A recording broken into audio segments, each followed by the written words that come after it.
Hello guys, welcome back to my channel. இனிய புத்தாண்டு நல்வாழ்த்துக்கள். அப்புறம் உங்ககிட்ட ஒரு கேள்வி. இந்த புது வருஷத்தில் உங்களோட ரெசல்யூஷன் என்னவா இருக்க போகுது, அதாவது நீங்கள் என்னத்தெல்லாம் மாற்றிக்க போகிறீங்க அப்படிங்கிறத மறக்காமல் கமெண்ட் பண்ணிவிடுங்க. நானும் தெரிஞ்சுக்கிறேன், மற்றவங்களும் தெரிஞ்சுக்கிட்டோம். சரி, வாங்க கதைக்குள்ளே போகலாம். உண்மையான காதலுக்காக உயிரே கொடுப்பேன்னு சொல்லுவாங்க. அதே மாதிரி இங்கே ஒரு பையன் தன்னோட காதலுக்காக உயிரே கொடுத்துட்டான். இம்புட்டுக்கும் அந்த பொண்ணை இவன் ஒன் சைடாக தான் லவ் பண்ணியிருப்பான். ஒன் சைடாக லவ் பண்ண பொண்ணுக்காக இவன் உயிரே கொடுத்துட்டான். பட் அப்படி உயிரை கொடுத்ததுக்கப்புறம், அதாவது செத்ததுக்கப்புறம் இவனோட காதல் இவனுக்கு கிடச்சிருச்சு. அது எப்படி சாத்தியம் அப்படிங்கிறதான் இந்த ட்ராமாவோட கதையே. சும்மா நான் ரேண்டமாக ரீல்ஸ் ஸ்க்ரோல் பண்ணி பார்த்துட்டு இருந்தேன். அப்போ தான் இந்த ட்ராமா என்னோட கண்ணில் பட்டுச்சு. சரின்னு பார்க்க ஆரம்பிச்சா கதை எனக்கு ரொம்ப பிடிச்சி போயிடுச்சு. ரொம்ப இன்ட்ரெஸ்டிங்காக எடுத்துகிட்டு போயிருந்தாங்க. ஸோ அதனால தான் இந்த ட்ராமாவை பேசி முடிக்கலான்னு வந்துட்டேன். இதை நம்ம ஒரு மூவி மாதிரி தான் ட்ரை பண்ணியிருக்கோம். அதாவது இந்த ஒரு வீடியோவில் மொத்த ட்ராமாவோட ஸ்டோரியுமே நான் கவர் பண்ணியிருக்கேன். சரி, வாங்க என்ன ஏதுங்கிறத வீடியோ பார்த்து தெரிஞ்சுக்கலாம். அண்ட் வீடியோக்குள்ளே போகிறதுக்கு முன்னாடி மறக்காமல் இந்த வீடியோக்கு ஒரு லைக்கை போட்டு பாருங்கள். ஸ்டார்டிங் சீன்லேயே ஒரு பையன் மலையில் நல்லா நனைஞ்சிக்கிட்டு தன்னோட காரில் ஏதோ பிரச்சனை போல். ஸோ அதை சரி பண்ணிவிட்டு அவன் காருக்குள்ளே உட்காந்தா அப்போது ஒரு பொண்ணு வாண்டடாக அவனோட தலையில் கண்ணை வச்சுக்கிட்டு மிரட்டிகிட்டு இருக்கா. அதாவது திருடி போல் வண்டியை எடு, எங்கேயும் நிற்கக்கூடாது அப்படிங்கிற மாதிரி சொல்லிட்டு உடனே இவனும் வண்டி எடுத்துகிட்டு போயிட்டு இருக்கான். அப்போ பார்த்தா பின்னாடி பேக் சைடில் தலப்பா இருக்குது. அதை பார்த்துட்டு ஏன்டா இன்னைக்கு உனக்கு கல்யாணமா அப்படின்னு கேட்டா, ஆமாம் கல்யாணம் தான், பட் எனக்கு இல்லை, என்னோட லவ்வருக்கு இன்னைக்கு தான் கல்யாணம் அப்படிங்கிற மாதிரி சொல்லிட்டு இருக்கான். அப்படின்னா அந்த கல்யாணத்தை நீ தடுத்து நிறுத்த போறியா அப்படின்னு கேட்டா, இல்லை நான் சூசைட் பண்ணிக்க போகிறேன் அப்படிங்கிற மாதிரி சொல்லிட்டு இருக்கான். அடப்பாவி, காதலிச்ச பொண்ணு வேற ஒருத்தவனை கல்யாணம் பண்ணிக்க போறான்னு தெரிஞ்ச உடனே நீ சூசைட் பண்ணிக்க போறியா, அப்படிலாம் பண்ணக்கூடாதுரா அப்படின்னு சொன்னா, நான் தான் அவளை காதலிச்சேன், பட் அவளாம் என்ன காதலிக்கல. என்னோட லவ் ஒரு ஒன் சைடு லவ். நான் தான் அந்த பொண்ணை ஒன் சைடாக லவ் பண்ணேன். அந்த பொண்ணு வேற ஒரு பையனை காதலிச்சா, அந்த பையன் கூட தான் இன்னைக்கு கல்யாணம் நடக்க போகுது அந்த பொண்ணுக்கு அப்படிங்கிற மாதிரிலாம் சொன்னா, இந்த பொண்ணுக்கு இன்ட்ரெஸ்டிங்காக இருக்குது, உன்னோட கதை தான் என்ன சொல்லுப்பா அப்படிங்கிற மாதிரி சொன்னதும் அவனோட கதையை சொல்ல ஆரம்பிக்கிறான். அதாவது ஒரு பொண்ணை சோசியல் மீடியாவில் பார்த்துருப்பான் போல். அந்த பொண்ணு ரீல்ஸ் பண்ணும் போல். அந்த பொண்ணோட பேர் வாணி. இந்த பொண்ணை பார்த்த உடனே அவனுக்கு காதல் வந்துருச்சு. அதுக்கப்புறமா அந்த பொண்ணோட நேமு அப்புறம் அட்ரஸ் அது எல்லாத்தையுமே விசாரிச்சுட்டு அங்கே போய் ப்ரப்போஸ் பண்ணலான்னு போனால் அவளுக்கு ஏற்கனவே ஒரு பாய் ஃப்ரெண்ட் இருக்கிறதா அவனுக்கு தெரிய வருது. அந்த பாய் ஃப்ரெண்ட் ஏதோ நிற்கிறான்ல, இவன் பேர் வருண். ஸோ இவனை தான் அந்த பொண்ணு உயிருக்கு உயிராக காதலிக்கிறா. அதுவும் இந்த பையன் அந்த பொண்ணுக்கு கசின் முறை போல். ஸோ கசினையே காதலிக்கிறான். ஸோ இந்த விஷயம்லாம் தெரிஞ்சதுக்கப்புறம் அவன் மனசுடைஞ்சு போயிடுறான்.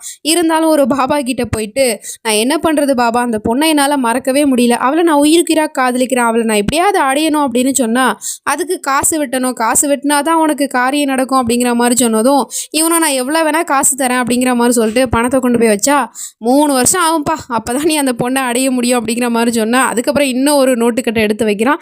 சரி 3 மாதத்தில் முடிச்சு தரேன் அப்படின்னு சொன்னால் அதுக்கப்புறம் இன்னும் கொஞ்சம் பணத்தை வைக்கிறான். அப்புறமா அந்த ஆள் சொல்கிறாரு, 3 நாளில் உனக்கு உன்னோட காரியம் முடிஞ்சிடும் அப்படின்னு சொல்லிட்டு. சரின்னா அந்த ஆள் ஒரு சில இன்ஸ்ட்ரக்ஷன் சொல்கிறாரு, அதுபடி நீ ஃபாலோ பண்ணு, அதுக்கப்புறம் அந்த பொண்ணு உனக்கு தான் அப்படிங்கிற மாதிரி சொன்னதும் இவனும் அந்த பொண்ணை பார்க்கறதுக்காக ஒரு பார்ட்டிக்கு வந்திருக்கான். அந்த பொண்ணு அவளோட பாய் ஃப்ரெண்டு கூட தான் இருந்துகிட்ருக்கா.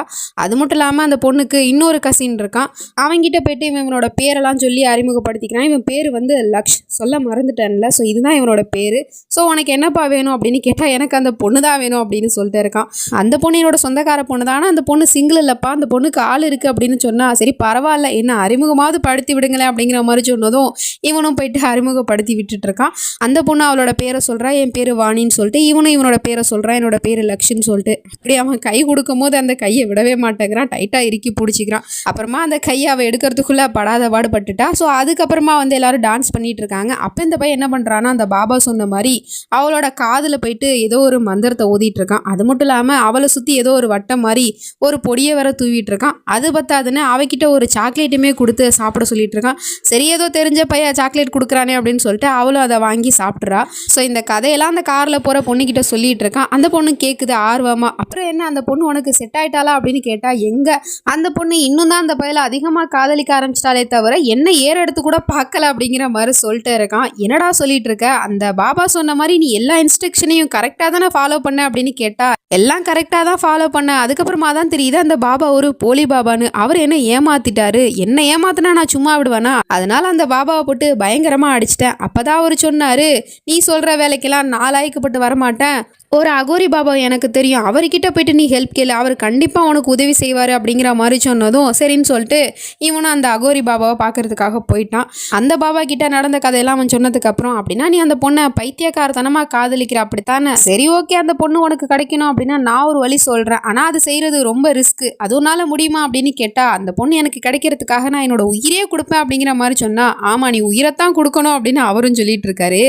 என்ன ஒரு பேச்சுக்கு சொன்னால் இவர் உயிரே கொடுக்க சொல்கிறாரு அப்படிங்கிற மாதிரி சொல்லிட்டு பார்த்தா அவர் சொல்கிறாரு, அந்த பொண்ணை நீ அடையணும் அப்படின்னா கரெக்டாக அமாவாசை அன்னைக்கு நீ தற்கொலை பண்ணிக்கிட்டு சாகணும், அதுக்கப்புறம் அந்த பொண்ணு உனக்கு கிடச்சிருவா, அந்த பொண்ணு உனக்கு தான் அப்படிங்கிற மாதிரிலாம் சொல்லியிருப்பார் போல். ஸோ அதை நம்பிக்கிட்டு இப்போ தற்கொலை பண்ணிக்கிறதுக்காக தான் போயிட்டு இருக்கான். அது தெரியாமல் அந்த பொண்ணு வேற வந்து காரில் மாட்டிக்கிட்டா. ஸோ இந்த கதையெல்லாம் சொல்லிவிட்டு இன்னைக்கு தான் அந்த பொண்ணுக்குமே கல்யாணம், இன்னைக்கு தான் நான் தற்கொலை பண்ணிக்க போகிறேன் அப்படிங்கிற மாதிரி சொன்னால், நீ என்ன விளாடுறியா, ஓ இப்படி இருக்குமோ, இன்னைக்கு தான் அந்த பொண்ணுக்கு கல்யாணம் அப்படின்னா அந்த பொண்ணு முன்னாடி போயிட்டு நீ தற்கொலை பண்ணிக்க போகிறேன் அப்படின்னு நீ பிளாக்மெயில் பண்ண அப்படின்னா அந்த பொண்ணு அவனை விட்டுட்டு உன் கூட வந்துடுவா, இதுதானே உன்னோட பிளான் அப்படின்னு கேட்டா, அதுக்கு அவள் என்ன காதலிச்சிருக்கணும்ல, என்ன அவள் காதலிக்கவே இல்லை, அப்படி இருக்கும் போது நான் செத்தா அவளுக்கு என்ன, அதெல்லாம் அவள் வரமாட்டா, நான் இன்னைக்கு சாக போகிறது உறுதி தான் அப்படிங்கிற மாதிரி சொன்னா, என்னடா பேசிகிட்டு இருக்கா, சரி சரி நீ பேசுகிறதெல்லாம் பார்த்தா ஏதோ பைத்தியம் மாதிரி தெரியுது, நீ வண்டியை ஸ்டாப் பண்ணு நான் இறங்கிக்கிறேன் அப்படின்னு சொன்னா, அதெல்லாம் ஸ்டாப் பண்ண முடியாது மேடம், ஏன்னா அந்த காரோட பிரேக்கு ஃபெயிலியர் ஆகிடுச்சு, பிரேக்கை பிடுங்கி விட்டதே நான் தான், அதுக்கப்புறமா நான் வந்து காருக்குள்ளே உட்காரும் போது தான் நீங்களாம் வாண்டடாக வந்து வண்டிக்குள்ளே ஏறிக்கிட்டீங்க அப்படிங்கிற மாதிரிலாம் சொல்லிட்டு இருக்கான்.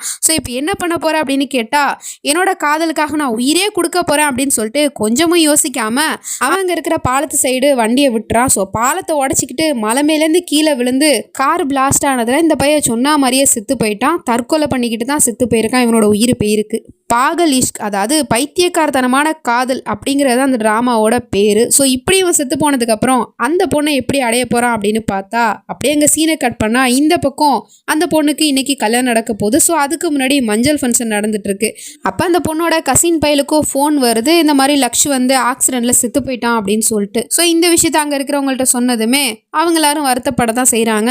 பாவம் அந்த பையன் நம்ம வாணி மேலே உயிரே வச்சிருந்தான்ல, பைத்தியக்காரத்தனமாக காதலிச்சான். ஸோ அதனால் அந்த காதல் கிடைக்கலங்கிறதுனால அவன் உயிரை விட்டான் போல். சரி வாங்க மஞ்சள் ஃபங்க்ஷனை ஸ்டார்ட் பண்ணலாம் அப்படின்னு சொல்லிட்டு பொண்ணுக்கும் மாப்பிள்ளைக்கும் மஞ்சளை பூசி விட்டுட்டு இருக்காங்க. அப்போ பார்த்தா திடீர்னு மாப்பிள்ளைக்காரனுக்கு ஏதோ கரண்ட் ஷாக் அடிக்கிற மாதிரி இருக்குது. அடுத்த செகண்டே பார்த்தா அவன் திடீர்னு எழுந்திருச்சு டான்ஸ் ஆட ஆரம்பிக்கிறான். அதுவும் லோக்கலாக டான்ஸ் ஆடிக்கிட்டு இருக்கான். ஸோ இதெல்லாம் பார்க்கும்போது அவங்களுக்கு வித்தியாசமாக தான் இருக்குது. சரி இருந்தாலும் பயவுள்ள கல்யாணம் ஆகிற சந்தோஷத்தில் டான்ஸ் ஆடுறான் போல் அப்படின்னு சொல்லிட்டு ஃப்ரீயாக விட்டுறாங்க. அதுக்கப்புறம் இவனோட ரூமில் போயிட்டு ட்ரெஸ் மாற்றுறதுக்காக போயிட்டு இருக்கான். அப்போ பார்த்தா இவன் கையை காட்டுறான். அடுத்த நிமிஷமே டோரு தானா தானா திறக்குது. என்னடா இவன் வித்தியாசமா மேஜிக்லாம் பண்றானே அப்படிங்கிற மாதிரி தான் இருக்கு. என்ன போரிங்கா அவன் ட்ரெஸ் எல்லாம் வச்சிருக்கானே அப்படின்னு சொல்லிட்டு அதுக்கப்புறம் அதுல இருக்கிற ஒரு குர்தா கலர்ஃபுல்லா இருக்கு. ஸோ அதை எடுத்து மாட்டிக்கிட்டு கண்ணாடியில பாக்குறான். அப்பதான் பயங்கரமான ஷாக்கு நமக்கே. ஏன்னா கண்ணாடியில தெரிகிறது செத்து போன அந்த பையன் தான். அவன் செத்து பேயாயி இவனோட உடம்புல பூந்துக்கிட்டான். ஸோ இப்போ சொல்லிக்கிட்டு இருக்கான், இப்போ இந்த உடம்பை வச்சு நான் அந்த பொண்ணை ஈஸியா கல்யாணம் பண்ணிப்பேன், உடம்பு இவனோடது, உள்ளே இருக்கிற ஆத்மா என்னோடது அப்படிங்கிற மாதிரி சொல்லிட்டு வித்தியாசமாக ட்ரெஸ்ஸை பண்ணிக்கிட்டு வந்து மணமேடையில் வந்து உட்காந்தா அங்கே இருக்கிறவங்களாம் கேட்குறாங்க, என்னப்பா இந்த ட்ரெஸ்ஸை போய் போட்டு வந்திருக்க அப்படின்னு கேட்டால், என்னோட வாழ்க்கையே இவளை கல்யாணம் பண்ண போகிறதுனால கலர்ஃபுல்லாக மாறப்போகுது, ஸோ அதனால தான் நான் இப்படி கலர்ஃபுல்லாக ட்ரெஸ் பண்ணியிருக்கேன் அப்படிங்கிற மாதிரி சொல்லிட்டு ரொம்ப சந்தோஷமாக மாலை போட்டுக்கிறது, அந்த பொண்ணுக்கு தாலி கட்டுறது, குங்குமம் வச்சு விடுறது அப்படின்னு சொல்லிட்டு அந்த பொண்ணை ஒரு வழியாக கல்யாணமும் பண்ணிக்கிட்டான். ஸோ இப்போ வந்து ஃபர்ஸ்ட் நைட் ரூமுக்கு பயபுள்ள ரொம்ப குஷியாக போயிட்டு இருக்கான். அந்த பொண்ணுமே வெக்கப்பட்டு உட்காந்துருக்கா. இவனும் போயிட்டு வழக்கமாக ஃபர்ஸ்ட் நைட்டை எல்லா புருஷனுங்களும் பேசுகிற மாதிரி டயலாக்காக விட்டுட்டு இருக்கான். ஸோ அது பத்தாதுன்னு அந்த லக்ஷை பற்றி பேசிகிட்டு இருக்கான். நமக்கு இன்னைக்கு தான் கல்யாணம் ஆச்சு, அவன் இன்னைக்குன்னு பார்த்து இறந்து போயிட்டானே, அதை நினச்சி உனக்கு வருத்தமா இல்லையா அப்படின்னு கேட்டால், நான் ஏன் வருத்தப்பட போகிறேன், அவனை சும்மா ஒரு நாள் பார்த்தேன், மற்றபடி அவனை பற்றி எனக்கு எதுவுமே தெரியாது, அவன் செத்தா நமக்கு என்ன அப்படிங்கிற மாதிரிலாம் சொல்லிட்டு பேசவும் இவனுக்கு பயங்கரமான கோவம் வருது. இவன் உடம்புல இருக்குது அந்த லக்ஷ் தான் அப்படிங்கிற விஷயம்லாம் நம்ம ஹீரோயினுக்கு தெரியாது இல்லையா. ஸோ அதனால அந்த பையன் கோவப்பட்டுக்கிட்டு அங்கேருந்து வெளியே போயிடுறான். ஃபர்ஸ்ட் நைட் ரூமை விட்டு வெளியே வந்து பயங்கரமாக அழுதுட்டு இருக்கான். உனக்காக நான் என்னோட உயிரே விட்டுருக்கேன், ஆனால் நீ என்னை நினச்சி ஒரு செகண்ட் கூட ஃபீல் பண்ணவே இல்லையே, நீ புது வாழ்க்கையை வாழ ஆரம்பிச்சிட்டல அப்படிங்கிற மாதிரிலாம் சொல்லிட்டு வருத்தப்பட்டுட்டு இருக்கான். ரொம்ப பாவமாக தான் இருக்குது. இப்போ மார்னிங் ஆகிடுச்சு. காலங்காத்திலே குடும்பமாக சேர்ந்து நம்ம ஹீரோ ஹீரோயினி 2 பேருமே வந்து ஹனிமூன் அனுப்புறதுக்கு பிளான் போட்டுட்ருக்காங்க. ஸோ அதை பற்றி பேசிகிட்டு இருக்காங்க. அது மட்டும் இல்லாமல் இப்போ இந்த ஃபேமிலியில் இருக்கிறவங்களாம் யாருங்கிறத நான் சொல்ல மறந்துட்டேன்ல, நம்ம ஹீரோயினிக்கு அப்பா அம்மாலாம் கிடையாது. அவங்க 2 பேருமே ஒரு ஆக்சிடெண்ட்டில் இறந்து போயிட்டாங்க. அப்புறம் இந்த கண்ணாடி போட்டு ஒருத்தர் உட்காந்துருக்காருல, இவர் தான் இந்த பயலோட அப்பா, அதாவது இந்த வருணோட அப்பா.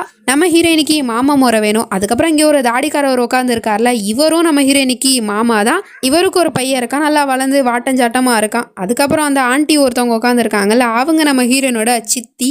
ஸோ சித்திக்கு ஒரு பொண்ணு இருக்கா, நம்ம ஹீரோயினுக்கு தங்கச்சி முறையாவது. ஸோ ஹனிமூன்லாம் பிளான் பண்ணி அதுக்கப்புறமா வந்து காரில் ஏறி போக போகிற நேரமாக பார்த்து அப்போ ஏதோ காருக்கு பின்னாடி சத்தம் கேட்குது. உடனே இவன் போயிட்டு இறங்கி போய் அது என்ன சத்தம் அப்படின்னு சொல்லிட்டு பார்த்துட்டு இருக்கான். அந்த கேப்பில் ஒருத்தவன் முகமூடி போட்டுக்கிட்டு நம்ம ஹீரோயினியை கொல்றதுக்காக வந்திருக்கான். கரெக்டாக அட்டாக் பண்ண போகிற நேரமாக பார்த்து நம்ம ஹீரோ வந்து அவனை நல்லா பயங்கரமாக அடிச்சு போட்டுறான். அதில் அவன் அடி வாங்கிட்டு அங்கேருந்து ஓடி போயிடுறான். நம்ம ஹீரோயினோட உயிர் வந்து ஆபத்தில் இருக்குது. யாரோ ஒரு ஆள் கொல்றதுக்கு பார்க்குறாங்க அப்படின்னு தெரியுது.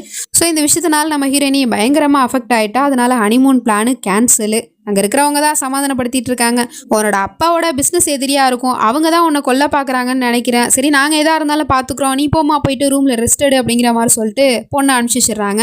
அவள் போனதுக்கப்புறம் பையனோட கணத்தை காட்டி பலார்னு ஒரு அறை விட்டுட்டு இருக்காரு. எதுக்கு டாடி என்ன அடிக்கிறீங்க அப்படின்னு கேட்டால், தெரியாத மாதிரியாடா கேட்குற, அந்த பொண்ணை உனக்கு எதுக்கு கல்யாணம் பண்ணி வச்சோம், அந்த பொண்ணை கல்யாணம் பண்ண அடுத்த செகண்டே அவளோட சொத்தெல்லாம் உனக்கு வந்துடும், அதுக்கப்புறம் அவளை போட்டு தள்ளுறதுங்கிறது தானே பிளானே, அப்படி இருக்கும்போது நீ எதுக்காக அந்த பொண்ணை காப்பாத்தின அப்படிங்கிற மாதிரி திட்டிட்டு இருக்காரு.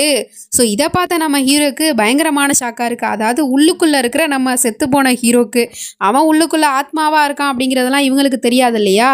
ஸோ அதனால இதை பற்றிலாம் பேசவும் அவனுக்கு பயங்கரமான ஷாக்கா இருக்கு. இப்படிலாம் அந்த குடும்பம் பிளான் போட்டுட்டு இருக்கா அப்படிங்கிற மாதிரி பார்த்துட்டு இருக்கான். அப்போ ஹீரோயினோட தங்கச்சிக்காரி வேற கேட்டுட்டு இருக்கா, நம்ம இதுக்காக எவ்வளோ பெரிய சாக்ரிஃபைஸ் பண்ணியிருக்கோம், நம்மளோட காதலே நம்ம விட்டு கொடுத்துட்டோம், நீ என்ன காதலிக்கிற, இருந்தாலும் நான் தான் உன்னை சொத்துக்கு ஆசைப்பட்டு அவளை கல்யாணம் பண்ணிக்க சொன்னேன், கல்யாணம் பண்ணதுக்கப்புறம் அவளோட கதையை முடிப்பேன்னு பார்த்தா நீ எதுக்காக அவளை காப்பாத்தின அப்படிங்கிற மாதிரி கேட்டதும் இது இவனுக்கு இன்னும் பயங்கரமான ஷாக்கா இருக்கு. அப்படின்னா இந்த பையன் உண்மையிலே வாணியை காதலிக்கலையா, சொத்துக்கு ஆசைப்பட்டு தான் அவளை கல்யாணம் பண்ணிக்கிட்டானா அப்படிங்கிற மாதிரி சொல்லிட்டு முழிச்சிட்டு இருந்தா. அப்போ அந்த தாடிக்காரவர் இன்னொரு விஷயத்த சொல்றாரு, நீ இந்த விஷயத்த மறந்துருக்க மாட்டியே, வாணியோட அப்பா அம்மாவை இந்த சொத்துக்கு ஆசைப்பட்டு தான் நம்ம அவங்கள கொலை பண்ணோம், அதுக்கு பிளான் போட்டு கொடுத்ததே நீ தானே, அது ஆக்சிடென்டா மாத்தினதே நீ தானே அப்படிங்கிற மாதிரி சொல்லிட்டு கடைசியில் இந்த பையன் தான் நம்ம ஹீரோயினோட அப்பா அம்மாவை கொண்டிருக்கான். ஸோ இதெல்லாம் கேட்கும் போது இவனுக்கு பயங்கரமான ஷாக்காக இருக்குது.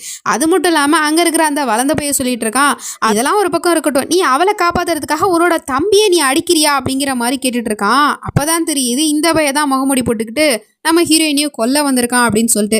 அப்போ மொத்த குடும்பமும் சேர்ந்து நம்ம ஹீரோயினோட கதையை முடிக்கிறதுக்காக தான் பார்த்துட்டு இருக்காங்க போல். ஸோ இவ்வளோது சொன்னதுக்கப்புறம் இவன் ஏதாவது சமாளிச்சாகணும் இல்லையா, இல்லாட்டி டவுட் வந்துடும். ஸோ அதனால் நான் எப்படி காய்ஸ் மறப்பேன், எல்லாமே பிளான் பண்ணது நான் தானே, இப்போ தான் அவள் கூட கல்யாணம் ஆயிருக்கு, அப்படி இருக்கும்போது உடனடியாக அவளை சாகடிச்சோம் அப்படின்னா போலீஸ்க்கு டவுட் வந்துடும்ல, ஸோ அதுக்காக தான் நான் தடுத்தேன் அப்படிங்கிற மாதிரி சொல்லிட்டு ரொம்ப ஸ்மார்ட்டாக வந்து பேசிடுறான். சரி ஓகே, எல்லாம் ஞாபகம் இருக்குல்ல, நமக்கு இந்த சொத்து தான் முக்கியம், அதில் மட்டும் தான் நீ ஃபோக்கஸ் பண்ணணும் அப்படிங்கிற மாதிரி சொல்லிடுறாரு. அதுக்கப்புறமா இவன் வந்து ரூமுக்கு போறான். நம்ம ஹீரோயினி அப்பாவியா வந்து புருஷங்காரனை கட்டி பிடிச்சிட்டு இருக்கா. என்னோட அப்பா அம்மா இறந்து போய் இப்போ கொஞ்ச நாள் தான் ஆகுது, அதுக்குள்ள என்னையுமே கொல்ல வராங்களே அப்படின்னு சொன்னா, உனக்கு எதுவும் ஆகாது, உனக்கு எதுவும் ஆக நான் விட மாட்டேன் அப்படிங்கிற மாதிரி சொல்லிட்டு இந்த பொண்ணு இவ்வளோ அப்பாவியா இருக்காளே அப்படின்னு சொல்லிட்டு அவனுக்கே ஒரு மாதிரி ஆயிடுது. அதுக்கப்புறம் அங்கேருந்து வெளியே வந்துட்டான். இப்போ அந்த பாடியிலேருந்து அவன் வெளியே வந்துட்டான், அதாவது வில்லனோட உடம்புலேருந்து வெளியே நம்ம ஹீரோ வந்துட்டான். ஸோ ஹீரோ அப்படி நேருக்கு நேராக நிற்கிறத பார்த்துட்டு இந்த வில்லங்காரனுக்கு பயங்கரமான ஷாக்கா இருக்கு.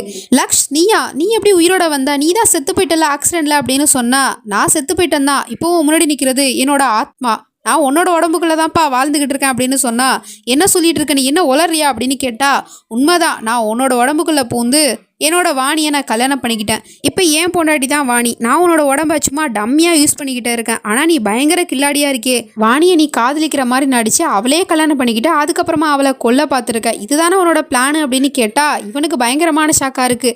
ஏன்னா நம்மளோட பிளானெல்லாம் இவன் புட்டு வைக்கிறானே அப்படின்னு சொல்லிட்டு இந்த விஷயத்தை பற்றி எல்லாருக்கிட்டையும் சொல்லி ஆகணும் அப்படின்னு சொல்லிட்டு எல்லாருக்கிட்டையும் போயிட்டு சொல்லிட்டு இருக்கான். லக்ஷ் வந்து இங்கே தான் இருக்கான், அவன் ஆவியா என்னோட உடம்புல இருக்கான் அப்படின்னு சொன்னால் அவங்களுக்கு இந்த கதையெல்லாம் கேட்கும் போது கம்பி கட்டுற கதை மாதிரி இருக்குது. என்னடா வளர்ற அப்படின்னு கேட்டால், நான் உண்மையை தான் சொல்கிறேன், அவனுக்கு நம்மளோட எல்லா பிளானுமே தெரிஞ்சு போச்சு, நான் சொல்கிறதெல்லாம் உண்மைதான், என்ன நம்புங்க அப்படின்னு சொன்னால், சும்மா வளராதரா அப்படின்னு சொல்லிட்டு அவங்க எல்லாரும் போயிடுறாங்க. நான் சொல்கிறது உண்மைதான் அப்படிங்கிற மாதிரி சொல்லிட்டு கத்திட்டு இருக்கான். அப்போ கரெக்டாக நம்ம ஹீரோ வந்து அவனோட உடம்புக்குள்ளே பூந்துடுறான்.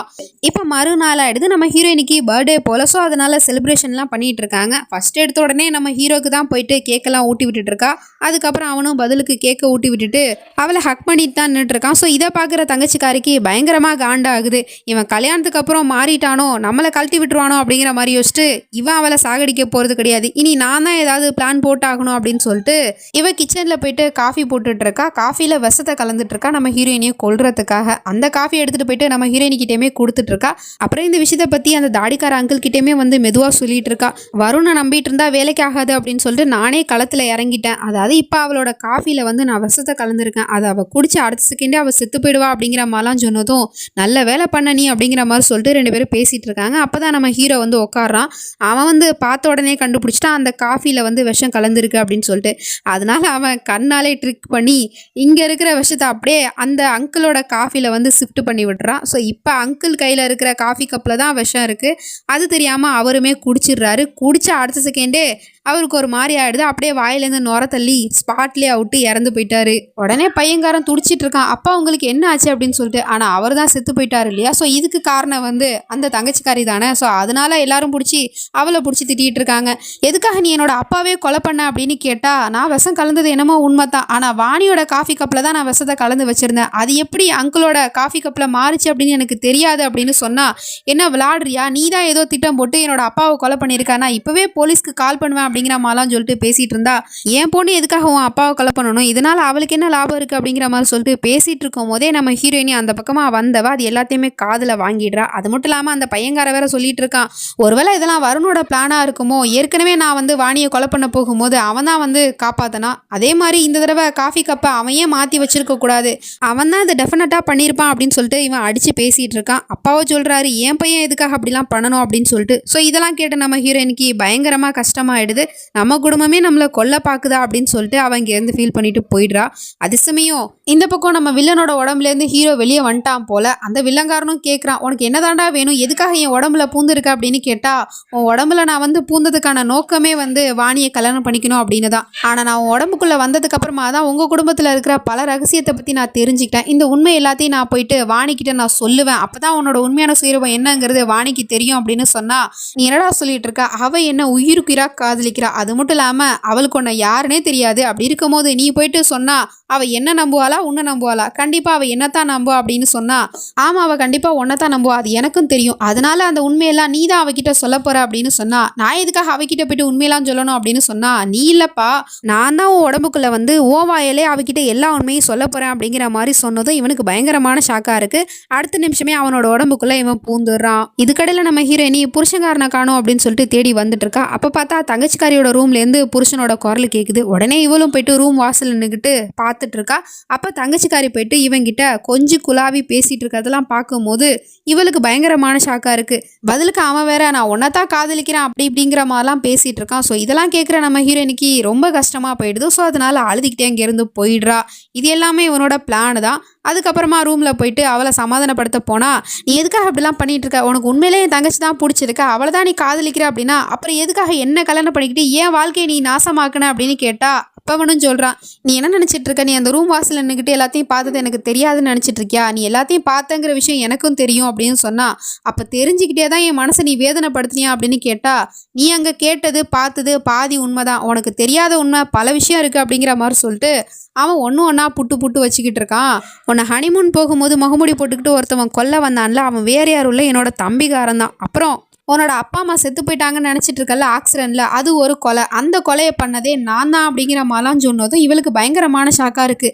என்ன வளர்ற நீ அப்படின்னு கேட்டால், அதாவது நான் இல்லை, இந்த உடம்புக்கு சொந்தக்காரனான வருண், உள்ளே இருக்கிற ஆத்மா லக்ஷோடது அப்படிங்கிற மாதிரி சொன்னதும் இவளுக்கு பயங்கரமான ஷாக்காக இருக்குது. என்னது லக்ஷா, அவன் தான் ஆக்சிடெண்ட்டில் செத்து போயிட்டானே அப்படின்னு சொன்னா, ஆமாம் நான் செத்து தான் போயிட்டேன், பட் அது ஆக்சிடெண்ட் இல்லை, நானே தற்கொலை பண்ணிக்கிட்டேன் ஒன்று அடையிறதுக்காக அப்படிங்கிற மாதிரிலாம் சொல்லிட்டு கண்ணாடியை காமிச்சிக்கிட்டு இருக்கான். அவளும் கண்ணாடியை பார்த்துட்டு இருக்கா. பார்த்தவளுக்கு பயங்கரமான ஷாக்காக இருக்குது. எதிர்த்தாப்புல அவனோட உருவம் வந்து உண்மையான உருவம் தெரியுது. ஸோ இந்த பக்கம் நிற்கிறது அந்த வில்லன், அந்த பக்கம் வந்து ஹீரோவோட உருவம் தெரியுது. என்னதான் நடக்குது என்னோட வாழ்க்கையில் அப்படின்னு கேட்டால், உண்மை இதுதான் வாணி, உன்னை நான் கல்யாணம் பண்ணிக்கிறதுக்காக தான் இவனோட உடம்புக்குள்ளே வந்தேன். ஆனால் இவனோட உடம்புக்குள்ளே வந்ததுக்கப்புறமா தான் இவனே ஒரு ஃப்ராடுங்கிற உண்மை எனக்கு தெரிஞ்சிச்சு. உன்னோட அப்பா அம்மாவை கொலை பண்ணிவிட்டு அதுக்கப்புறம் அதை ஆக்சிடெண்ட்டாக மாற்றிட்டு இப்போ உன்னை காதலிச்சு உன்னை கல்யாணம் பண்ணிக்கிட்டு அதுக்கப்புறமா உன்னை கொலை பண்ணணும் அப்படிங்கிறதான் இவனோட மொத்த பிளானுமே.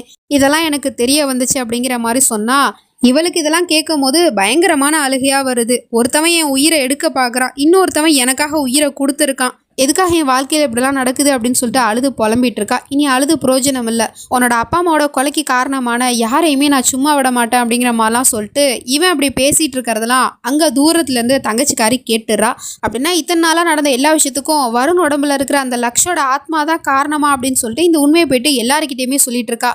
இவ்வளோ நாளாக நடந்த எல்லா குழப்பத்துக்கும் காரணம் வருண் இல்லை, இன்ஃபேக்ட் வருணோட உடம்புல இருந்துட்டு அந்த லக்ஷ் தான் எல்லாத்தையுமே பண்ணியிருக்கான். ஒன்று அடித்ததும் அந்த வருண் கிடையாது, லக்ஷ் தான். அப்புறம் அந்த காஃபி கப்பில் வசத்தை மாற்றி வச்சுதான் அந்த லக்ஷ் தான் அப்படிங்கிற எல்லா உண்மையுமே சொன்னால் இவங்க யாரும் நம்ப மாட்டாங்க. சொல்லப்போனால் அந்த வளர்ந்தவன் சுத்தமாக நம்ப மாட்டாங்கிறான். என்ன என்னோட அப்பாவை கொலை பண்ணிட்டு ஏதோ கதை கட்டுறியா நீ அப்படின்னு கேட்டால், இல்லை காய்ஸ் நான் உண்மைதான் சொல்கிறேன், நீங்கள் நல்லா ஞாபகப்படுத்தி பாருங்கள். என்னைக்கு வருணுக்கும் வாணிக்கும் கல்யாணம் ஆச்சோ அன்னையிலேருந்தே வருணோட நடவடிக்கைலாம் வித்தியாசமாக இருந்துச்சு. இன்ஃபேக்ட் அவனோட ட்ரெஸ்ஸிங் சென்ஸ் கூட வித்தியாசமாக தானே இருந்துச்சு. அதெல்லாம் வச்சு யோசிச்சு பாருங்க அப்படிங்கிற மாதிரி சொன்னால் அப்புறமா தான் இவங்களுமே நம்புகிறாங்க. அப்படின்னா இது எல்லாத்தையும் பண்ணுறது அந்த லக்ஷோட ஆத்மா தான் அப்படின்னா அவனை எப்படி அடக்கிறதுன்னு எனக்கு தெரியும் அப்படிங்கிற மாதிரி சொல்லிட்டு சித்திக்காரி ஒரு பைரவிங்கிற பொம்பளையை வந்து வீட்டுக்கு கூட்டிகிட்டு வந்திருக்கா. இவ வந்து ஒரு மந்திரவாதி போல். ஸோ அவள் வந்த உடனே கண்டுபிடிச்சிட்டா இந்த வீட்டில் வந்து ஏதோ ஒரு பேயோட நடமாட்டம் இருக்குது அப்படின்னு சொல்லிட்டு. அதனால ஒரு மாலையை கொடுத்து இதை உங்கள் பையனுக்கு போட்டு விடுங்க. இதை போட்டு அடுத்த செகண்டே அவனோட உடம்புல இருக்கிற ஆத்மா வெளியே வந்துடும். அதுக்கப்புறம் அவனோட உடம்புக்குள்ளே திரும்ப அந்த ஆத்மாவால் நுழையவே முடியாது அப்படிங்கிற மாதிரி சொல்லிட்டு கொடுக்குறாங்க. ஸோ அதனால் அப்பாவும் அந்த பொண்ணுக்கிட்ட கொடுத்து இதை நீதாமா என் பையனுக்கு போட்டு விடணும் அப்படிங்கிற மாதிரி சொன்னதும் இவளும் அதுக்கப்புறம் அவன்கிட்ட போயிட்டு பேச்சு கொடுக்குற சாக்கில் நான் உனக்காக ஒரு கிஃப்ட் கொண்டு வந்திருக்கேன் பேபி, அதை நீ வாங்கிக்கணும் அப்படிங்கிற மாதிரி சொல்லிட்டு டக்குன்னு அவனோட கழுத்தில் போட்டு விட்டுறா. அடுத்த செகண்டே அவனோட உடம்புல இருக்கிற நம்ம ஹீரோவோட ஆத்மா வெளியே வந்துருச்சு. இப்போ வில்லன் ஃப்ரீ ஆகிட்டான். நீ சரியாயிட்ட பேபி, இதுக்கப்புறம் உனக்கு எதுவுமே ஆகாது, நான் இந்த விஷயத்தை போயிட்டு எல்லாருக்கிட்டே போய் சொல்லிட்டு வரேன் அப்படின்னு சொல்லிட்டு அவன் இங்கிருந்து போயிடுறா. அதுக்கப்புறம் இந்த பையன் நம்ம ஹீரோவை பார்த்துட்டு வில்லத்தனமாக சிரிச்சிட்டு சொல்லிட்டு இருக்கான், இப்போ என்னடா உன்னால் பண்ண முடியும், என்கிட்ட இந்த மாலை இருக்கிற வரைக்கும் உன்னால் என் உடம்புக்குள்ளே வர முடியாது, நீ இவ்வளோதும் பண்ணது வாணியோட உயிரை காப்பாற்றுறதுக்காக தானே, அவளை நான் இன்னைக்கே கொல்றேன் பாடுறா அப்படிங்கிற மாதிரி சொல்லிட்டு அங்கேருந்து போயிட்டு இருக்கான் ரூமுக்கு. பின்னாடி இவனும் தடுக்கிறதுக்காக போயிட்டு இருக்கான். அங்கே போயிட்டு இந்த பையன் நம்ம ஹீரோயினி கிட்ட வாயை வெளியே போயிட்டு வரலாம், உனக்கும் கொஞ்சம் ரிலாக்ஸாக இருக்கும்ல அப்படிங்கிற மாதிரி சொல்லிட்டு கூப்பிட்டுட்டு போயிட்டு இருக்கான். அப்போவும் நம்ம ஹீரோ வந்து கத்திக்கிட்டு இருக்கான், அவன் லக்ஷ் இல்லை, அவன் வருண், அவன் கூட போகாத, அவன் உன்னை கொலை பண்ணிடுவான் அப்படிங்கிற மாதிரிலாம் சொன்னா அவன் ஒரு ஆத்மா தானே. ஸோ அதனால அவளோட கண்ணுக்கு அவனை தெரியலை. அவனையே கடந்துட்டு அப்படியே அங்கேருந்து போயிடுறாங்க. அப்புறமா காருக்குள்ளே போயிட்டு உட்கார வச்சுட்டு இவன் திரும்பவும் கார் ஸ்டார்ட் பண்ணுற மாதிரி போயிட்டு இருக்கான். அப்போ திரும்பவும் வந்து கார் டிக்கிக்கு பின்னாடி ஏதோ சத்தம் கேட்குற மாதிரி இருக்குது. எல்லாம் இவனோட பிளான் தான். அதுக்கப்புறம் வெளியே வந்து என்னாச்சுன்னு பார்க்கறதுக்காக வெளியே வந்துட்டு இருக்கான். அப்போ தம்பிக்காரன் முகமூடி போட்டுக்கிட்டு ரெடியாக இருக்கான். இந்த தடவை எந்த ஒரு தப்பும் நடக்கக்கூடாது, அவளை கொன்னுடு அப்படிங்கிற மாதிரி சொன்னதும் அந்த பையில அங்கேருந்து போயிட்டு ஒரு கட்டையை வச்சு ஹீரோயினை குத்துறதுக்காக போயிட்டு இருக்கான். பட் இந்த தடவை டிஸ்ட் பண்ணுற மாதிரி இப்போ வில்லனோட உடம்புல போக முடியாது இல்லையா. ஸோ அதனால ஹீரோயின் உடம்புக்குள்ளே நம்ம ஹீரோ போயிட்டு என்னடா கொல்ல வந்திருக்கியா அப்படின்னு சொல்லிட்டு அந்த கட்டையை திருப்பி அவன் வாயிலே குத்தி அவனை ஸ்பாட்லேயே வந்து அவுட் ஆக்கிட்டான். ஸோ இவன் வந்து பார்த்துட்டு தம்பிக்காரன் இப்படி செத்து கிடக்கிறத பார்க்கும்போது பயங்கர ஷாக்காக இருக்குது. எப்படி இவன் செத்தான் அப்படின்னு சொல்லிட்டு முழிச்சிட்டு இருக்கான். அதுக்கப்புறம் இதுக்கு காரணமும் பையன்தான் அப்படின்னு சொல்லிட்டு பையனை திரும்பவும் அறைய விட்டுட்டு இருக்காரு. நீ உன்னோட தம்பியை கொலை பண்ணிட்டியா அப்படின்னு கேட்டா, நான் இதுக்கு டாடி என்னோட தம்பியை கொலை பண்ணணும் அப்படின்னு கேட்டா, ஏற்கனவே நீ வந்து அவனை அடிச்சல வாணியை காப்பாற்றுறதுக்காக, இப்போவும் அவளை காப்பாற்றுறதுக்காக உன்னோட தம்பியை நீ கொலை பண்ணிட்டல அப்படின்னு சொன்னா, நான் பண்ணல டாடி, அந்த லக்ஷ் தான் பண்ணியிருப்பான் அப்படின்னு சொன்னா, வாயை மூடுறா, உளராத, நீ தான் அவனை ஏதோ பண்ணிட்ட, அப்புறம் இந்த மாலை இதெல்லாம் சும்மா வேடிக்கை காட்டுறதுக்காக தானே அப்படின்னு சொல்லிட்டு அந்த மாலையை வந்து அவர் அறுத்து போட்டுட்டு இருக்காரு. என்ன காரியம் பண்ணிட்டீங்க அப்படின்னு சொல்லிட்டு அந்த பைரவி அம்மாவும் துடிச்சிக்கிட்டு இருக்கு. எனக்கு இதெல்லாம் சுத்தமா நம்பிக்கையே இல்லை, இவன் தான் பைத்தியக்காரத்தனமா ஏதோ பண்ணிட்டான் அப்படிங்கிற மாதிரி சொன்னா, நீங்க ரொம்ப பெரிய தப்பு பண்ணிட்டீங்க அப்படின்னு சொல்லிட்டு அந்த அம்மாவும் கத்திவிட்டு அதுக்கப்புறமா நம்ம ஹீரோயினியை வர சொல்லிட்டு இருக்கு. அவளும் வந்து நின்றுட்டு இருக்கா. அதுக்கப்புறம் அந்த மாலையை வந்து இவகிட்ட கொடுத்து போட சொல்லிட்டு இருக்கு. அவளுமே அந்த மாலையை போட்டுடுறா. ஸோ இப்போ ஹீரோயினோட கழுத்தில் அந்த மாலை இருக்கிறதுனால ஹீரோ அவளோட உடம்புலேருந்து வெளியே வந்துட்டான். அதுக்கப்புறம் கண்ணாடி முன்னாடி போய் நின்றுக்கிட்டு அவள் வந்து ஒரு பொய்யான மாலையை கழுத்தில் போட்டுட்ருக்கா. ஒரிஜினல் மாலையை கீழே கழட்டி வச்சுட்டா. ஸோ இதெல்லாம் தூரத்துலேருந்து அந்த வீட்டில் இருக்கிற அந்த சித்திக்காரி பார்த்துடுறா. அவள் பார்த்துட்டு இந்த விஷயத்த போயிட்டு எல்லாருக்கிட்டே சொல்லலாம் அப்படின்னு சொல்லிட்டு ஓடி போனா அந்த இடத்துக்கு நம்ம ஹீரோயினி வந்துட்டா. நீ எப்படி அவ்வளோ சீக்கிரத்தில் இங்கே வந்த அப்படின்னு கேட்டா, அப்படின்னா உடம்புக்குள்ள அந்த லக்ஷோட ஆத்மா தான் இருக்கா அப்படின்னு கேட்டா அடுத்த நிமிஷமே அந்த அம்மாவோட கழுத்தை பிடிச்சி நெரிச்சு சாகடிச்சிடறான் நம்ம ஹீரோ. அதாவது ஹீரோயினி உடம்புக்குள்ள இப்போ நம்ம ஹீரோ தானே இருக்கா. ஸோ அந்த அம்மா செத்து கிடக்கிறத பார்த்துட்டு, அம்மா உங்களுக்கு என்ன ஆச்சு அப்படின்னு தங்கச்சிக்காரி வரை வந்து துடிச்சிக்கிட்டு இருக்கா. வந்து செக் பண்ணி பார்த்ததுல செத்து போயிட்டாங்கன்னு தெரிஞ்சு போச்சு. அப்புறம் இதை பார்த்த அப்பாவுக்கு திரும்பவும் பையன் மேலே தான் டவுட் வருது. இவன் தான் பைத்தியம் ஆயிட்டான்னு நினைக்கிறேன், எல்லாருமே கொலை பண்ணிட்டு இருக்கான், நான் இப்பயே போயிட்டு போலீஸ்க்கு கால் பண்ண போறேன் அப்படின்னு சொல்லிட்டு அப்பா ரூமுக்குள்ள போயிட்டு இருக்காரு. டாடி என்ன நம்புங்க, நான் கொலை பண்ணல, நான் இதுக்காக ஆண்டியை கொலை பண்ணணும் அப்படின்னு சொல்லிட்டு இவனும் போயிட்டு பின்னாடியே போயிட்டு கதவு திறக்க போனா அதுக்குள்ள அந்த ஆளோட உடம்புக்குள்ள நம்ம ஹீரோவோட ஆத்மா வந்து உள்ள பூந்துருது. ஸோ அந்த ஆளை வந்து சவத்துல வேணும்னே வந்து முட்டை வச்சுக்கிட்டு இருக்கான். அதுக்கப்புறம் கதவு திறந்துட்டு அப்படியே நின்றுட்டு இருக்காரு. அப்பா நான் சொல்றதை நம்புங்கப்பா, நான் அந்த ஆண்டியை கொலை பண்ணல அப்படின்னு சொன்னா அவனோட கழுத்தையே பிடிச்சி அப்பா நெரிச்சிக்கிட்டு இருக்காரு. அதாவது நம்ம ஹீரோ தான் நெரிச்சிக்கிட்டு இருக்கான். அவரோட உடம்புல இருக்கிறது நம்ம ஹீரோ தானே. அதுக்கப்புறம் அவனை பிடிச்சி கீழே தள்ளி விட்டுட்டு இவரை பாட்டுக்கே ரோபோட் மாதிரி நடந்து போயிட்டு இருக்காரு. இந்த வில்லனுக்கு ஒண்ணுமே புரியல. என்னப்பா பண்றீங்க அப்படின்னு சொல்லிட்டு இவனும் பின்னாடியே போயிட்டு இருக்கான். அப்பா என்னடானா டெரஸ்ட்கே வந்துட்டாரு. அங்கேருந்து கொஞ்சமும் யோசிக்காம மேலேருந்து கீழே விழுந்து செத்து போயிடுறாரு. எல்லாம் நம்ம ஹீரோவோட கைவரிசை தான். அங்கேருந்து ஓடி வந்து அப்பா அப்படின்னு சொல்லிட்டு வந்து பார்க்குறான். அப்பா ரத்த சதறி செத்து கிடக்கிறத பார்த்துட்டு இவனுக்கு பயங்கரமான ஷாக்காக இருக்குது. அப்பா அந்த தங்கச்சிக்காரி அங்கே ஓடி வந்து பார்த்துட்டு எதுக்காக நீ உன்னோட அப்பாவே கொலை பண்ண அப்படின்னு கேட்டுட்டு இருக்கா. நான் கொலை பண்ணல, நான் இதுக்காக என்னோட அப்பாவே கொலை பண்ண போகிறேன், இந்த கொலை பண்ணது அந்த லக்ஷ் தான் அப்படின்னு சொன்னா, இல்லை நீ பைத்தியம் ஆயிட்ட, உனக்கு ஏதோ ஆயிடுச்சு, அதனால தான் வீட்டில் இருக்கிற எல்லாருமே நீ கொலை பண்ணிட்டு இருக்க, நான் இப்பயே போயிட்டு போலீஸ்க்கு கால் பண்ண போகிறேன் அப்படின்னு சொல்லிட்டு அவள் உள்ளே போயிட்டு போலீஸ்க்கு கால் பண்ணிடுறா. சீக்கிரமாக வாங்க, வருண் வீட்டில் இருக்கிற எல்லாருமே கொலை பண்ணிட்டான், இப்போ என்னையும் அவன் கொலை பண்ணிடுவான்னு பயமாக இருக்குது அப்படின்னு சொல்லிட்டு ஃபோனை கட் பண்ணிடுறா. இந்த பக்கம் பார்த்தா அந்த பையன் வந்து நின்றுட்டு இருக்கான். இப்போ அவனோட உடம்புல நம்ம ஹீரோவோட ஆத்மா இருக்குது. இந்த பக்கம் திரும்பி பார்த்தாலும் அவன் தான் நின்றுட்டு இருக்கான், அந்த பக்கம் திரும்பி பார்த்தாலும் அவன் தான் நின்றுட்டு இருக்கான். இவன் நம்மளையும் கொண்டுடுவான் போல அப்படின்னு சொல்லிட்டு பயந்து போய் பார்த்துட்டு இருக்கா. அப்போ அங்கே நம்ம ஹீரோயினி வரதை பார்த்துட்டு அவளோட காலில் விழுந்து மன்னிப்பு கேட்டுட்டு இருக்கா. நான் பண்ணதெல்லாம் தப்பு தான், ப்ளீஸ் நான் மன்னிச்சிட்டேன், நான் உன்னோட தங்கச்சி மாதிரி தானே அப்படின்னு சொன்னா, தங்கச்சியோட உறவுக்கு என்ன அர்த்தம்னு உனக்கு தெரியுமா, செத்து போடி அப்படிங்கிற மாதிரி சொன்னதும் அவளும் முழிச்சிட்டு இருக்கா. இந்த பக்கம் ரெண்டு பக்கத்துலேருந்தும் வந்துட்டு இருக்கானுங்க. ரெண்டு பக்கத்துலேருந்தும் கத்தி எடுத்துகிட்டு வந்துட்டு இருக்கான். எந்த பக்கம் போகிறதுன்னு தெரியாமல் டக்குன்னு இந்த பக்கம் திரும்புவா பாரு, அவளோட வயிற்றுல வந்து கத்தியாலே குத்தி அவளையுமே கொண்டு போட்டுறான். ஸோ மொத்த பேரும் க்ளோஸு. நம்ம ஹீரோயினியை கொலை பண்ண நினச்சா எல்லாருமே. அதுக்கப்புறம் இவன் சாகிறதுக்கு முன்னாடி போலீஸ்க்கு கால் பண்ணியிருப்பா இல்லையா, ஸோ அதனால போலீஸுமே வந்துடுது. வந்து பார்க்கும் போது இவன் கையில் கத்தி வச்சிருக்கிறது தெரியுது, அதுவும் ரத்தக்கரையோடு இருக்குது. வந்து உடனே அரெஸ்ட் பண்ணிடுறாங்க. அதுக்கப்புறமா அவனோட உடம்புலேருந்து நம்ம ஹீரோ வெளியே வந்துடுறான். அதுக்கப்புறம் இவன் காதலியை பார்த்துட்டு யார் இவளை கொலை பண்ணுது அப்படின்னு கேட்டால், நீ தாண்டா, என்ன நடிக்கிறியா, உனக்கு பைத்தியம் தான் பிடிச்சிருச்சு அப்படின்னு சொல்லிட்டு அவனை இங்கேருந்து கூட்டிகிட்டு போயிடுறாங்க. இவனுக்கும் சரியான தண்டனை கிடைக்க போகுது. ஸோ மொத்த பேரையும் வந்து பழிவாங்கியாச்சு இல்லையா. அதுக்கப்புறம் இவன் நம்ம ஹீரோவோட ஆத்மா கூட உட்காந்து பேசிகிட்டு இருக்கா. அப்போ கேட்குறா, உனக்கு முக்தி கிடைக்கிறதுக்கு நான் என்ன பண்ணணும் அப்படின்னு கேட்டுட்டு இருக்கா. ஏன்னா இவன் இப்போ ஆத்மாவாக அலைஞ்சிட்டு இருக்கான் இல்லையா. ஸோ அதனால அதுக்கு அவன் சொல்கிறான், எனக்கு முக்திலாம் கிடைக்க போகிறது கிடையாது, ஏன்னா என்னோட மரணம் இயற்கை மரணம் இல்லை, நானே வந்து தற்கொலை பண்ணி தானே இறந்து போனேன், அதனால எனக்கு முக்திலாம் கிடைக்காது அப்படின்னு சொன்னா. அதுக்கு இவளும் சொல்கிறா, எனக்காக தானே நீ செத்து போய் இந்த உலகத்தை விட்டு போனேன், அப்படி இருக்கும்போது நான் ஏன் உன் உலகத்துக்கு வரக்கூடாது அப்படின்னு கேட்டுட்டு இருக்கா. என்ன சொல்ல வர நீ அப்படின்னு கேட்டா, நானும் உன்ன மாதிரி சூசைட் பண்ணி சாக போகிறேன், அதுக்கப்புறம் நீயும் நானும் ஒன்றா சேர்ந்துருவோம்ல அப்படிங்கிற மாதிரி சொல்லிட்டு இருக்கா. ஸோ பைத்தியக்காரத்தனமான காதல் அப்படிங்கிறதுக்கு பொருத்தமாக தான் இருக்குது. ஏன்னா நம்ம ஹீரோயினி அடையிறதுக்காக அவன் இந்த உலகத்தை விட்டு போனான், இப்போ அவனை அடையிறதுக்காக இவன் இந்த உலகத்தை விட்டே போறேன்னு சொல்லிட்டு இருக்கா. ஸோ இதுதான் பைத்தியக்காரத்தனமான காதலோ. இப்படி ஒரு ஹாப்பி எண்டிங்கோட இந்த கதையை முடிச்சிடுறாங்க. இதை ஹாப்பி எண்டிங்னு சொல்றதா இல்லை சேட் எண்டிங்னு சொல்றதான்னு தெரியல. ஏன்னா உண்மையாக காதலிச்ச ரெண்டு பேருமே இந்த உலகத்தை விட்டு போய் தான் சேரணும் அப்படிங்கிற மாதிரி இருக்கு. நல்லா இருந்துச்சுல கதை. இந்த ட்ராமா எப்படி இருந்துச்சுங்கிறத மறக்காம கமெண்ட்ல சொல்லிடுங்க. அப்புறம் வேற ஒரு நல்ல ட்ராமால உங்களை சந்திக்கிறேன். அது வரைக்கும் பை ஃப்ரெண்ட்ஸ்.